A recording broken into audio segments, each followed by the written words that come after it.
आगे किष्किंधा कांड में श्री राम लक्ष्मण जी को वर्षा ऋतु के बीत जाने तथा शरद ऋतु का आने के बारे में बता रहे हैं, अनेकों उपमाएं देके बता रहे हैं तथा आगे वो भी बताते हैं कि लक्ष्मण सुग्रीव जो है अपना काम शायद भूल चुके हैं, उन्हें भी उसका याद कराना होगा। रात को प्रीतम के उपभोग में आकर प्रातःकाल अलसाई गति से चलने वाली कमनियों की भांति उन नदी स्वरूपा वधुओं की गति आज मंद हो गई है, जो मछलियों की मेखला सी धारण किए हुए नदियों के मुख नववधुओं के मुख के समान शोभा पाते हैं। जो चक्रवाक हैं वे गोरोचन द्वारा निर्मित तिलक के समान प्रतीत होते हैं।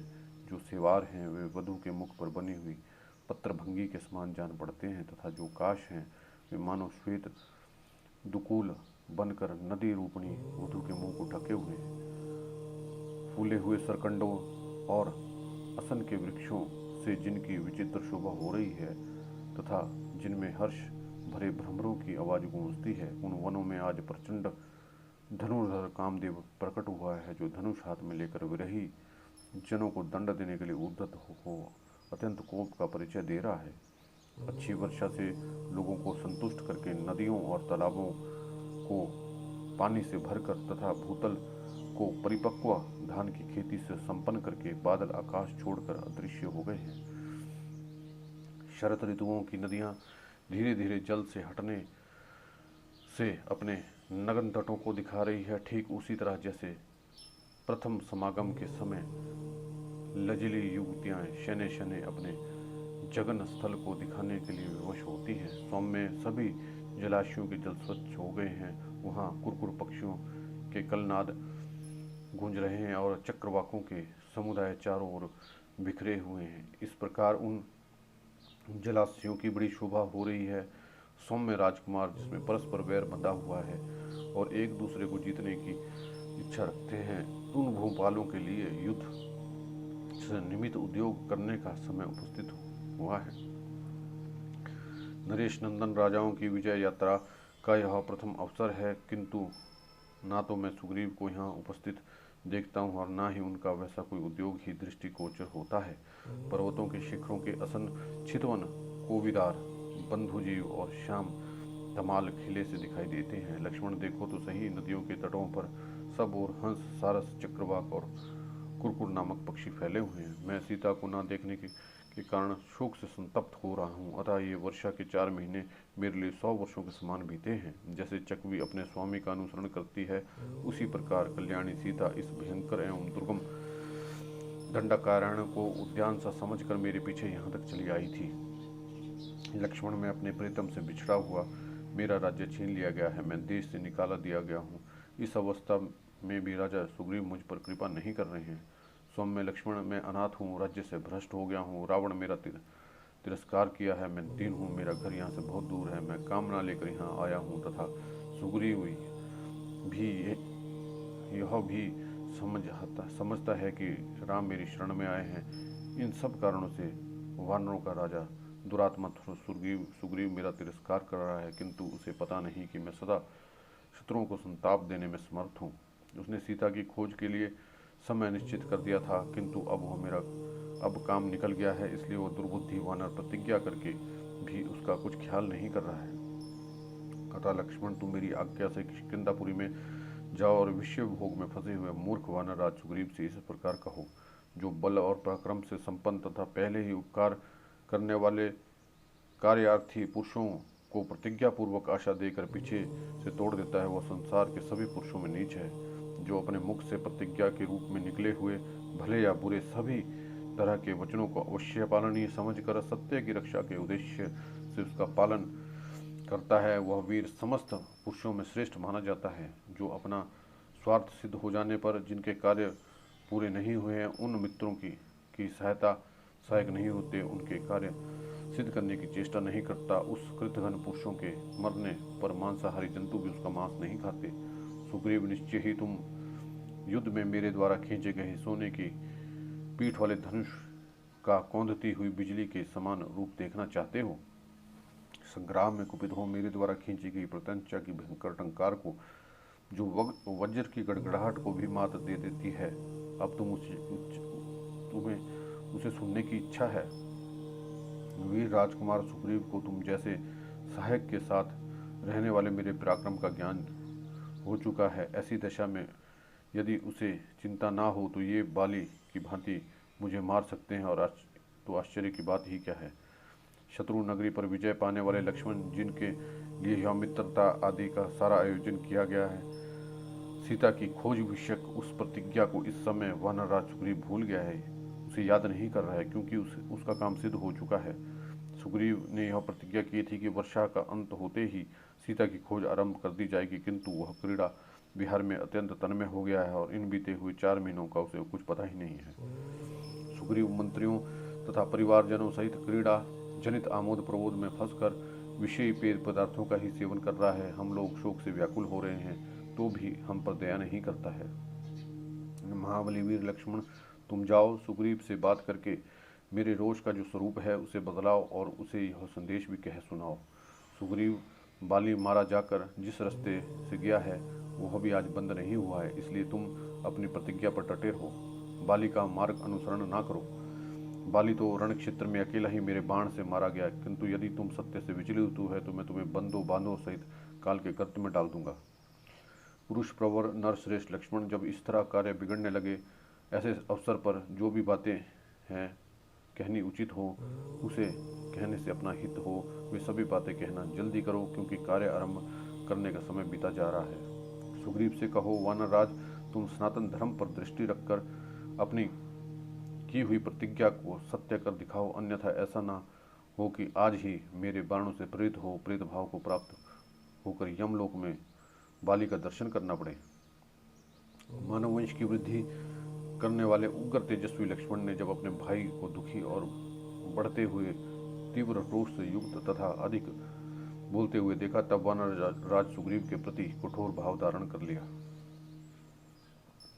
श्री राम के छोटे भाई नरेंद्र कुमार लक्ष्मण ने जब उस समय सीता की कामना से युक्त दुखी उदार हृदय शोकग्रस्त तथा बड़े हुए रोष वाले ज्येष्ठ भ्राता महाराज पुत्र श्री राम से इस प्रकार कहा, आर्य सुग्रीव वानर है, वह श्रेष्ठ पुरुषों के लिए उचित सदाचार पर स्थित नहीं रह सकेगा। सुग्रीव इस बात को भी नहीं मानता है कि अग्नि को साक्षी देखकर श्री रघुनाथ के साथ मित्रता स्थापन रूप जो सत्कर्म किया है उसके फल से मुझे निष्कंटक राज्य भोग प्राप्त हुआ है। अतः वो वानरों की राज लक्ष्मी का पालन एवं उपभोग नहीं कर सकेगा, क्योंकि उसकी बुद्धि मित्र धर्म के पालन के लिए अधिक आगे नहीं बढ़ रही है। सुग्रीव की बुद्धि मारी गई है, इसलिए वह विषय भोगों में आसक्त हो गया है। आपकी कृपा से जो उसे राज्य आदि का लाभ प्राप्त हुआ है उसका उपकार का बदला चुकाने की उसकी नियत नहीं है। अतएव अब वह भी मारा जाकर अपने बड़े भाई वीर वर बाली का दर्शन करे। ऐसे गुणहीन पुरुष को राज्य नहीं देना चाहिए। मेरे वेग का क्रोध बढ़ा हुआ है, मैं इसे रोक नहीं सकता। असत्यवादी सुग्रीव को आज ही मारे डालता हूँ। अब बाली कुमार अंगद ही राजा होकर प्रधान वानरों के साथ राजकुमारी सीता की खोज करे। यूं कहकर लक्ष्मण धनुष बाण हाथ में बड़े वेग से चल पड़े। उन्होंने अपने जाने का प्रयोजन स्पष्ट शब्दों में निवेदन कर दिया। युद्ध के लिए उनका प्रचंड कोप बढ़ा हुआ था। वो क्या करने जा रहे हैं इस पर उन्होंने अच्छी तरह विचार नहीं किया। उस समय विपक्षी वीरों का संहार करने वाले श्री राम जी ने उन्हें शांत करने के लिए अनुयुक्त बात कही। सुमित्रानंदन, तुम जैसे श्रेष्ठ पुरुषों को संसार में ऐसा निश्चित आचरण नहीं करना चाहिए। जो उत्तम विवेक के द्वारा अपने क्रोध को मार देता है वह वीर समस्त पुरुषों में श्रेष्ठ है। लक्ष्मण, तुम सदाचारी हो, तुम्हें इस प्रकार सुग्रीव को मारने का निश्चय नहीं करना चाहिए। उनके प्रति तुम्हारा जो प्रेम था उसी का अनुसरण करो और उसके साथ जो पहले मित्रता की गई है उसे निभाओ। तुम सांत्वनापूर्ण वाणी के द्वारा कटु वचनों का प्रत्याग करते हुए सुग्रीव से इतना ही कहना चाहिए कि तुमने सीता की खोज के लिए जो समय निश्चित किया था वह बीत गया। आखिर चुप क्यों बैठे हो? अपने बड़े भाई के इस प्रकार यथोचित रूप से समझाने पर शत्रु वीरों का संहार करने वाले पुरुष प्रवर वीर लक्ष्मण ने किष्किंधापुरी में प्रवेश करने का विचार किया। भाई के प्रिय और हित में तत्पर रहने वाले शुभ बुद्धि से युक्त बुद्धिमान लक्ष्मण रोष में भरे हुए वानरराज सुग्रीव की भवन की ओर चले। उस समय इंद्रधनुष के समान तेजस्वी, काल और अंतक के समान भयंकर और पर्वत शिखर के समान विशाल धनुष को हाथ में लेकर श्रृंग सहित मंत्रा चल के समान जान पड़ते थे। श्री राम के अनुज लक्ष्मण अपने बड़े भाई की आज्ञा का यथोचित रूप से पालन करने वाले और बृहस्पति के समान बुद्धिमान थे। वे सुग्रीव से जो बात करते, सुग्रीव उसका कुछ उत्तर देते और उस उत्तर का भी ये जो कुछ उत्तर देते, उन सब की अच्छी तरह समझ बूझ कर वहाँ से प्रस्थित हुए।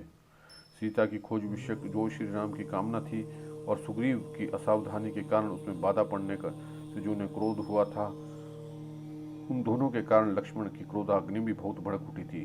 उस क्रोधाग्नि से घिरे हुए लक्ष्मण सुग्रीव के प्रति प्रसन्न नहीं थे। वे उसकी अवस्था में वायु के समान वेग से चले।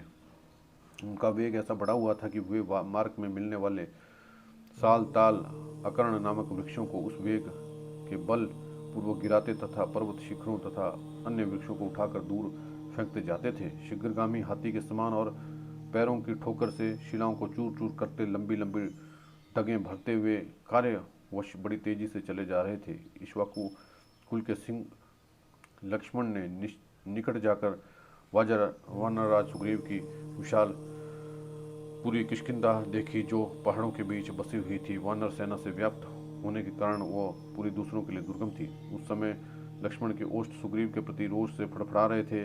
उन्होंने किष्किंधा के पास बहुतेरे भयंकर वानरों को देखा जो नगर के बाहर विचार कर रहे थे। उन वानरों के शरीर हाथियों के समान विशाल थे।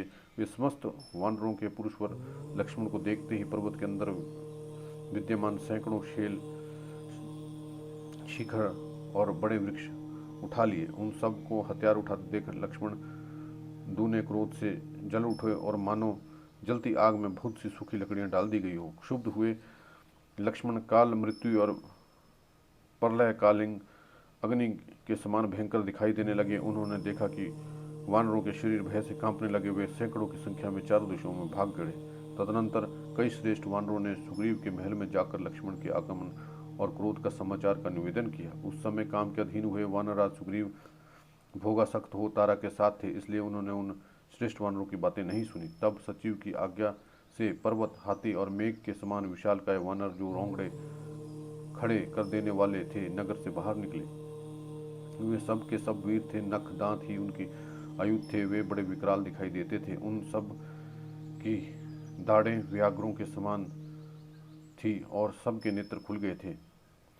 किन्हीं में 10 हाथियों के बराबर बल था और कोई 100 हाथियों के समान वेगशाली थे और किन्हीं का तेज 1000 हाथियों के तुल्य था।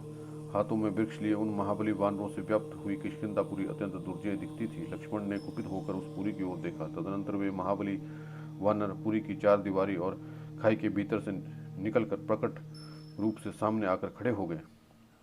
आत्मसंयमी वीर लक्ष्मण सुग्रीव के प्रमाद तथा अपने भाई के महत्वपूर्ण कार्य पर दृष्टिपात करके पुनः वानरराज के प्रति क्रोध से वशीभूत हो गए। वे अधिक गर्म और लंबी सांस खींचने लगे। उनके नेत्र लाल हो गए। उस समय पुरुष सिंह लक्ष्मण धूम युक्त अग्नि के समान प्राप्त प्रतीत हो रहे थे। इतना ही नहीं, वे 5 मुख वाले सर्प के समान दिखाई देने लगे।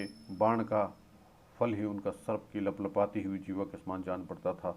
धनुष ही उनका विशाल शरीर था और सर्प रूपी लक्ष्मण अपने तेजों में विष से व्याप्त हो रहे थे।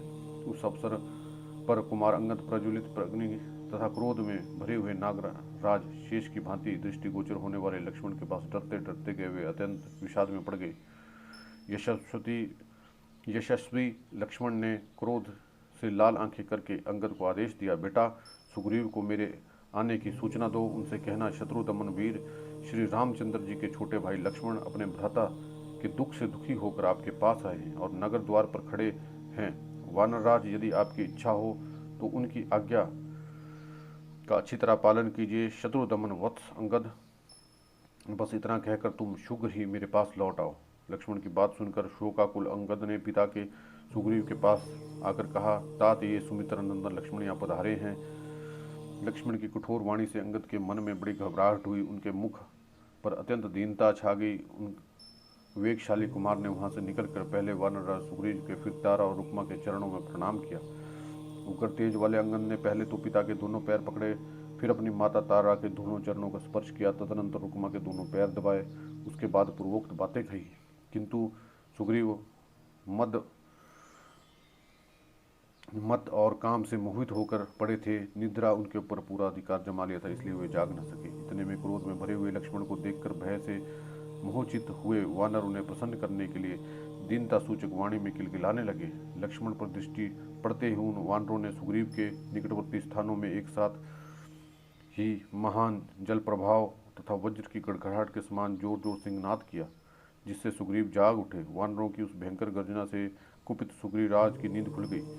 उस समय उनके नेत्र मद से चंचल और लाल हो रहे थे। वे मन भी स्वस्थ नहीं था। उनके गले में सुंदर पुष्पमाला शोभा दे रही थी। अंगद के उपरोक्त बात सुनकर उन्हीं के साथ आए दो मंत्री प्लवर और प्रभार ने भी, जो वानर राज के समान पात्र और उदार दृष्टि वाले थे तथा राजा को अर्थ और धर्म के विषय में ऊंच नीच समझाने के लिए नियुक्त थे, लक्ष्मण के आगमन की सूचना दी। राजा के निकट खड़े हुए उन दोनों मंत्रियों ने देवराज इंद्र के समान बैठे हुए सुग्रीव को खूब सोच विचार कर निश्चित किए हुए सार्थक वचनों द्वारा प्रसन्न किया और इस प्रकार कहा, राजन महाभाग श्री राम और लक्ष्मण दोनों सत्य प्रतिज्ञ हैं।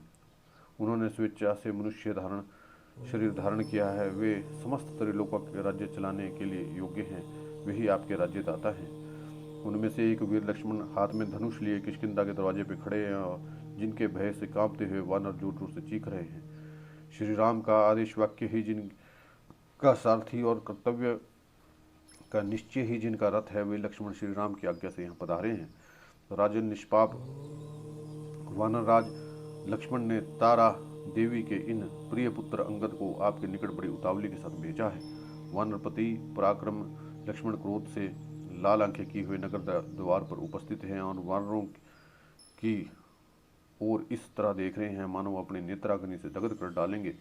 महाराज, आप शीघ्र चले, पुत्र और बंधु बांधवों के साथ उनके चरणों में मस्तक नवावें, इस प्रकार उनका रोष शांत करें।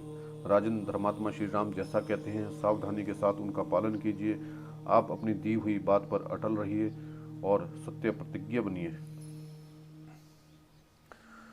मंत्रियों सहित अंगद का वचन सुनकर लक्ष्मण के कुपित होने का समाचार पाकर मन को वश में रखने वाले सुग्रीव आसन छोड़कर खड़े हो गए। वे मंत्रणा के परानिष्ठ विद्वान होने के कारण मंत्र प्रयोग में अत्यंत कुशल थे। उन्होंने श्री राम की महत्ता और अपनी लघुता का विचार करके मंत्रज्ञ मंत्रियों से कहा, मैं ना तो अनुचित बात मुख से निकाली है, ना ही कोई बुरा काम किया है। फिर श्री रघुनाथ के भ्राता लक्ष्मण मुझ पे कुपित क्यों है, इस बात पर मैं बारंबार विचार करता हूँ। जो सदा मेरा छिद्र देखने वाले तथा जिनका हृदय मेरे प्रति शुद्ध नहीं है, उन शत्रुओं ने निश्चित ही श्री राम के छोटे भाई लक्ष्मण से मेरे ऐसे दोष सुनाए हैं जो मेरे भीतर कभी प्रकट ही नहीं हुए थे। लक्ष्मण के कोप के विषय में पहले तुम सब लोगों को धीरे धीरे कुशलतापूर्वक उनके मनोभाव का विधिवत निश्चय कर लेना चाहिए, जिससे उनके कोप के कारण का यथार्थ रूप से ज्ञान हो जाए। अवश्य ही मुझे लक्ष्मण से तथा रघुनाथ से कोई भय नहीं है, तथापि बिना अपराध के कुपित हुआ मित्र हृदय में घबराहट उत्पन्न कर ही देता है। किसी को मित्र बना लेना सर्वथा सुकर है, किंतु उसकी मित्रता का पालन और निभाना बहुत ही कठिन है, क्योंकि मन का भाव सदा एक सा नहीं रहता। किसी के द्वारा थोड़ी सी भी चुगली कर दी जाने पे प्रेम में अंतर आ जाता है। इसके कारण मैं और भी डर गया हूँ, क्योंकि महात्मा श्री राम ने जो भी मेरा उपकार किया है उसका बदला चुकाने की शक्ति मुझ में नहीं है। सुग्रीव के ऐसा कहने पर वानरों में श्रेष्ठ हनुमान जी अपनी युक्ति का सहारा लेकर वानर मंत्रियों के बीच में बोले, कपिराज, मित्र के अत्यंत स्नेहपूर्वक किए गए उत्तम उपकारों को आप भूल नहीं रहे हैं, इसमें सर्वथा कोई आश्चर्य की बात नहीं है। वीरवर रघुनाथ जी ने तो लोकापवाद के भय को दूर हटाकर आपका प्रिय करने के लिए इंद्रतुल्य पराक्रमी बाली का वध किया, अतः वह निस्संदेह आप पर कुपित नहीं है। श्री रामचंद्र जी ने शोभा संपत्ति की वृद्धि करने वाले अपने भाई लक्ष्मण को जो आपके पास भेजा है, इसमें सर्वथा आपके प्रति उनका प्रेम का कारण है। समय का ज्ञान रखने वाले श्रेष्ठ कपिराज, आपने सीता की खोज करने के लिए जो समय निश्चित किया था उसे आप इन दिनों प्रमाद में पड़ जाने के कारण भूल गए हैं। देखिए ना, यह सुंदर शरत ऋतु आरंभ हो गई और खिले हुए चितवन के फूलों से श्याम वर्ण से प्रतीत होती है। आकाश में बादल नहीं रहे हैं, ग्रह नक्षत्र निर्मल दिखाई देते हैं, किंतु दिशाओं में प्रकाश छा गया है एवं नदियों और सरोवरों का जल पूर्णतः स्वच्छ हो गया है। वानर राजाओं के लिए विजय यात्रा की तैयारी करने का समय आ गया है, किंतु आपको पता ही नहीं है। इससे स्पष्ट होता है कि आप प्रमाद में पड़ गए हैं, इसलिए लक्ष्मण यहाँ आए हैं। महात्मा श्री रामचंद्र जी की पत्नी का अपहरण हुआ है, इसलिए वे दुखी हैं। अतः यदि लक्ष्मण के मुख से उनका कठोर वचन सुनना भी पड़े तो आपको चुपचाप सह लेना चाहिए। आप की ओर से अपराध हुआ है, अतः हाथ जोड़कर लक्ष्मण को प्रसन्न करने के सिवाय आपके पास कोई उचित कर्तव्य नहीं देखता। राज्य की भलाई के काम पर नियुक्त हुए मंत्रियों का यह कर्तव्य है कि राजा को उसके हित की बात अवश्य बतावें। अतः मैं भय छोड़कर आपका निश्चित विचार कर रहा हूँ। भगवान श्री राम यदि क्रोध करके धनुष हाथों में ले तो देवता, असुर, गंधर्वों सहित संपूर्ण जगत को अपने वश में कर सकते हैं। जिसके पीछे हाथ जोड़कर मनाना पड़े, ऐसे पुरुष को क्रोध दिलाना कदापि उचित नहीं है। विशेषतः वह पुरुष जो मित्र के लिए किए हुए उपकार को याद रखता हो और कृतज्ञ हो। इस बात का अधिक ध्यान रखें राजन। इसलिए आप पुत्र और मित्रों के साथ मस्तक झुकाकर उन्हें प्रणाम कीजिए और अपनी प्रतिज्ञा पर अटल रहिए। जैसे पत्नी और अपने पति को वश में रखती है, उस प्रकार आप सदा श्री रामचंद्र जी के अधीन रहिए। वानरराज श्री राम लक्ष्मण के आदेश की आपको मन से भी उपेक्षा नहीं करनी चाहिए। देवराज इंद्र के समान तेजस्वी लक्ष्मण सहित रघुनाथ जी के अलौकिक बल का ज्ञान तो आपके मन को ही है। इधर गुफा में प्रवेश करने के लिए अंगद के प्रार्थना करने पर शत्रुओं का संहार करने वाले लक्ष्मण ने श्री राम की आज्ञा के अनुसार किष्किंधा नामक रमणीय गुफा में प्रवेश किया। किष्किंधा के द्वार पर जो विशाल शरीर वाले महाबली वानर थे, वे सब लक्ष्मण को देखकर हाथ जोड़कर खड़े हो गए। तदनंतर दशरथ नंदन लक्ष्मण को क्रोधपूर्वक लंबी सांसें खींचते देख वे सब वानर अत्यंत भयभीत हो गए थे, इसलिए उन्होंने चारों ओर से घेर कर उनके साथ साथ न चल सके। श्रीमान लक्ष्मण के द्वारा द्वार के भीतर प्रवेश करके देखा, किष्किंधापुरी एक बहुत ही बड़ी रमणीय गुफा के रूप में बसी हुई है। वे रत्नमयी पूरी नाना प्रकार के रत्नों से भरी पूरी होने के कारण दिव्य शोभा से संपन्न है। वहाँ वन उपवन फूलों से शोभित दिखाई दे रहे हैं। हमरियों तथा प्रसादों से वह अत्यंत घनी सी दिखाई देती थी। नाना प्रकार के रत्न उसकी शोभा बढ़ाते हैं। संपूर्ण कामनाओं से पूर्ण करने वाले फलों से युक्त खिले हुए वृक्षों से वह पूरी सुशोभित थी। वहाँ दिव्य माला, दिव्य वस्त्र धारण करने वाले परम सुंदर वानर, जो देवताओं और गंधर्वों के पुत्रों तथा इच्छानुसार रूप धारण करने वाले थे, निवास करते हुए उस नगर की शोभा बढ़ा रहे थे। वहाँ चंदन, अगर, कमलों से की मनोहर सुगंध छा रही थी। पूरी बड़ी लंबी चौड़ी सड़कें भी मेरे तथा मधु के आमोद से महक रही थी। उस पुरी में विंध्याचल तथा मेरू के समान ऊंचे ऊंचे महल थे। वे कई मंजिल के थे। लक्ष्मण ने उन गुफा के निकट निर्मल जल से भरी हुई पहाड़ी नदियाँ देखी। उन्होंने राजमार्ग पर अंगद के का रमणीय भवन देखा। साथ ही वहाँ मेंद, द्विविध, गव्य, गवाक्ष, गज, शरभ, विद्युन्माली, संपाति, सूर्याक्ष, हनुमान, वीरबाहु, सुबाहु, महानल, कुमुद, सुक्षेण, तार, जामवंत, दधिमुख, नील, सुपाटल और सुनेत्र, इन महामनस्वी वानर शिरोमणियों के अत्यंत सुदृढ़ श्रेष्ठ भवन लक्ष्मण को दृष्टिगोचर हुए। वे सबके सब राजमार्ग पर ही बने हुए थे। वे सभी भवन श्वेत बादलों के समान प्रकाशित हो रहे थे। उन्हें सुगंधित पुष्पमालों से सजाया गया था।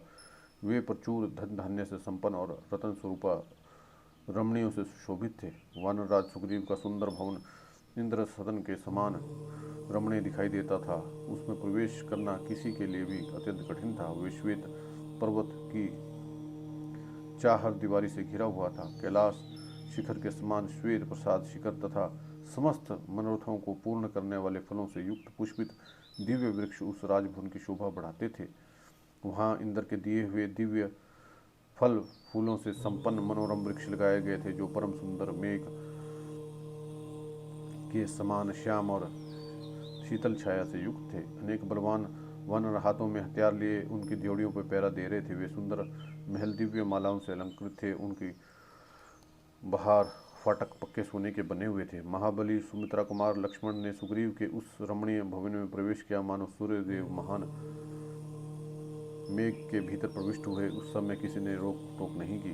धर्मात्मा लक्ष्मण ने सवारियां तथा विविध आसनों से सुशोभित उस भवन की 7 ड्योढ़ियों को पार करके बहुत ही गुप्त और विशाल अंतापुरी को देखा, जिसमें जहां तहां चांदी और सोने के बहुत से पलंग और अनेकाष्ट श्रेष्ठ आसन लगे हुए थे। वे इन सब पे बहुत बहुमूल्य बिछौने थे।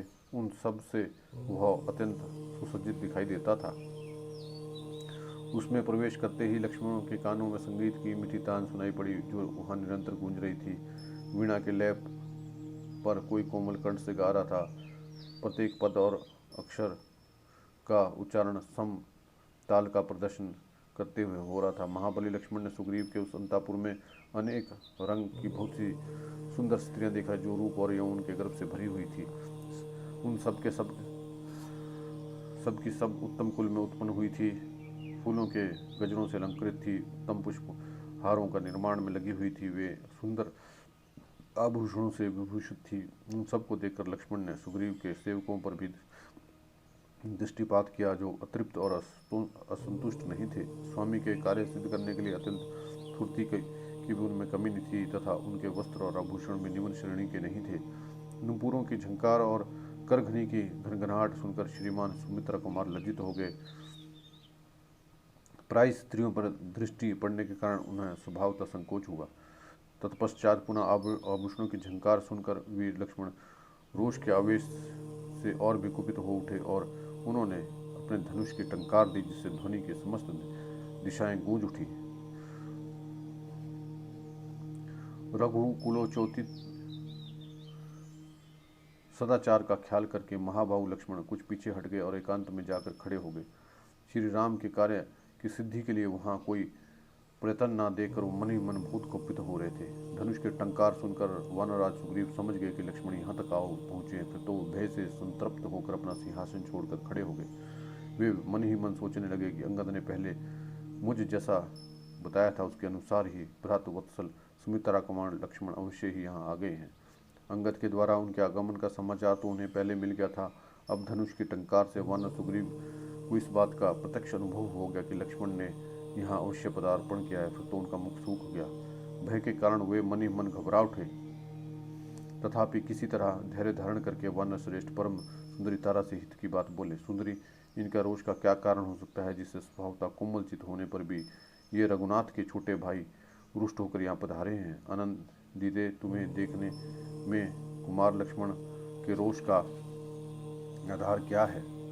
ये मनुष्यों में श्रेष्ठ है, अतः बिना किसी कारण के निश्चय ही क्रोध नहीं कर सकते। यदि हम लोग इनका कोई अपराध किया हो तो तुम्हें जाके पता लगाओ और बुद्धि विचार करके शीघ्र ही बताओ। अथवा भामिनी, तुम स्वयं जाकर लक्ष्मण को देखो और सांत्वनापूर्वक बात करके उन्हें प्रसन्न करने का प्रयत्न करो। उनका हृदय शुद्ध है, तुम्हारे सामने वे क्रोध नहीं करेंगे, क्योंकि महात्मा पुरुष स्त्रियों के प्रति कभी कठोर बर्ताव नहीं करते हैं। जब तुम उनके पास बैठकर मीठे वचनों से शांत कर दोगी, तब उनका मन स्वस्थ है और इंद्रियां प्रसन्न हो जाएगी। उस समय मैं उन शत्रुदमन कमल नयन लक्ष्मण का दर्शन करूंगा। सुग्रीव के ऐसा कहने पर शुभ लक्ष्मण तारा लक्ष्मण के पास गई। उनका पतला शरीर स्वाभाविक संकोच एवं विनय से झुका हुआ था। उनके नेत्र मद से चंचल हो रहे थे, पैर लड़खड़ा रहे थे, उनकी करधनी स्वर्ण में सूत्र लटक रहे थे। वानरराज की पत्नी तारा पर दृष्टि पड़ते ही महात्मा लक्ष्मण अपना मुंह नीचा करके उदासीन भाव से खड़े हो गए। स्त्री के समीप होने से उनका क्रोध दूर हो गया। मधुपान के कारण तारा का नारी सुलभ लज्जा निवृत्त हो गई थी। उसे राजकुमार लक्ष्मण की दृष्टि में कुछ प्रसन्नता का आभास मिला, इसलिए उन्होंने स्नेहजन्य निर्भीकता के साथ महान अत्युक्त यह सांत्वनापूर्ण बात कही। राजकुमार, आपके क्रोध का क्या कारण है? कौन आपकी आज्ञा के अधीन नहीं है? कौन निडर होकर सूखे वृक्षों से भरे वन के भीतर चारों ओर फैलाते हुए दवनल में प्रवेश कर रहा है? तारा के वचन में सांत्वना भरी थी, उसमें अधिक प्रेम पूर्व हृदय का भाव प्रकट किया था। उससे सुनकर लक्ष्मण की हृदय की आशंका जाती रही। वे कहने लगे, अपने स्वामी के हित में संलग्न रहने वाली तारा, तुम्हारा यह पति विषय भोग में आसक्त होकर धर्म और अर्थ के संग्रह का लोप कर रहा है। क्या तुम्हें इस बात की अवस्था का पता नहीं है? तुम इसे समझाती क्यों नहीं? तारे, सुग्रीव अपने पति, अपने राज्य की स्थिरता के लिए ही प्रयास करता है। हम लोग शोक में डूबे हैं, किंतु हमारी इसे तनिक भी चिंता नहीं है। यह अपने मंत्रियों और राजा सभा के सदस्यों सहित केवल विषय भोगों का सेवन कर रहा है। वानर राज ने 4 महीनों की अवधि निश्चित की थी, किंतु वह भी बीत गए। परंतु वह मधुबान के मद से अत्यंत निमित्त होकर स्त्रियों के साथ क्रीड़ा व्यवहार कर रहा है। उसे बीते हुए समय का पता नहीं है। जय श्री राम।